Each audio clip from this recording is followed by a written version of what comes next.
ভাই রে, ভাইয়ের মতো একটা দুলাভাই পাওয়া ভাগ্যের ব্যাপার। এই যে দেখুন, বড় বোন প্রেগনেন্ট, তাকে তার স্বামী আদর করে যত্ন করে নিজ হাতে খাওয়াচ্ছে। এমন অবস্থায় ছোট দুই ভাই বোন এসেছে বড় বোনের বাড়িতে।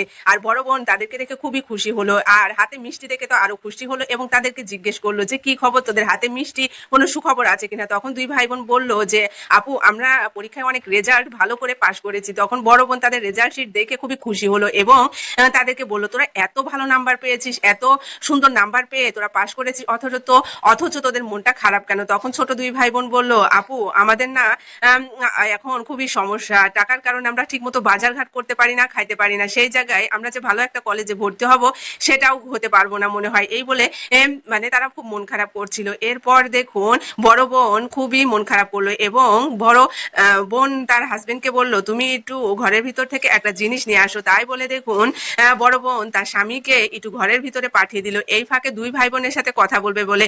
আসলে হাজারো বড় বোনরা আছে যারা স্বামীর সামনে তাদের ছোট ভাই বোনদের জন্য কিছু চাইতে পারে না বা দিতে পারে না। এই বোনটি যখন তার স্বামী চলে গেল, তখন ব্যাগ থেকে কিছু টাকা বের করে ছোট ভাই বোনকে দিচ্ছে, এবং বলতেছে যে এই টাকাগুলো আমার কাছে আছে, এর বেশি আমার কাছে টাকা নেই, এই টাকাগুলো দিয়ে তোরা আপাতত ভর্তি হয়। তখন ছোট দুই ভাই বোন বলল, আপু যে টাকা দিয়েছো, এই টাকা দিয়ে আমাদের ভর্তি হওয়া হবে না, যে কোনো একজনের হবে, আর একজন ভর্তি হতে পারবে না। তুমি যত কষ্ট হোক একটু আমাদের দাও। এখানে বলে রাখা ভালো, এই ছোট দুই ভাই বোনের বাবা মানে এই বড় বোনই তাদের খরচ যোগায়, সমস্ত খরচ সেই বহন করে, তাও তার স্বামীর কাছ থেকে লুকিয়ে।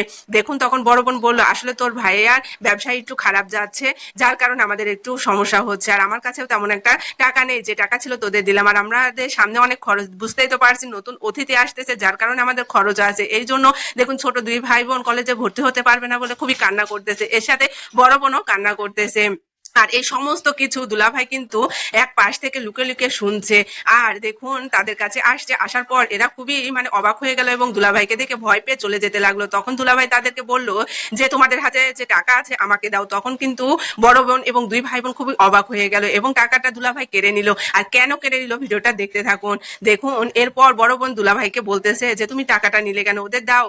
তখন দুলাভাই বললো যে ওদের দেওয়া যাবে না। তখন দুই ভাই বোনকে একটা পাশের রুমে পাঠালো, এবং বললো তোমরা চলে যাও না, তোমার সাথে আমার কথা আছে, তোমার বড় বোনের সাথে তো আমি কথা বলে নি। তাই বলে দেখুন, বড় বোনের সাথে দুলাভাই বলতেছে, তোমার ভাই বোনের এমন সমস্যা, টাকা লাগবে, তারা ভর্তি হবে, আমাকে বলতে পারতে, আমার কি টাকার অভাব আছে? তুমি কি মনে করো তোমার ভাই বোন আমার ভাই বোন না? তোমার ভাই বোনকে আমি ছোট থেকে মানুষ করেছি, ওরাও আমার ভাই বোন, তুমি একবার আমাকে বলতে পারতে। তাই বলে দেখুন, দুলাভাই অনেকগুলা টাকা নিয়ে এসে বড় বোনকে দিল, যে এই নাও, এই টাকাগুলো তোমার ছোট দুই ভাই বোনকে দেবে, তারা ভালো কলেজে ভর্তি হবে। দেখুন কতটা ভালো মনের মানুষ হলে এইরকম কাজ করতে পারে। এইসব দৃশ্য লুকে লুকে যখন ছোট দুই ভাই বোন দেখলো এবং শুনলো, তারা কিন্তু সে দুলাভাইকে দেখুন কতটা ধন্যবাদ জানাচ্ছে, আর তারা কতটা খুশি হয়েছে। আসলে এরকম দুলাভাই পাওয়া সত্যিই ভাগ্যের ব্যাপার।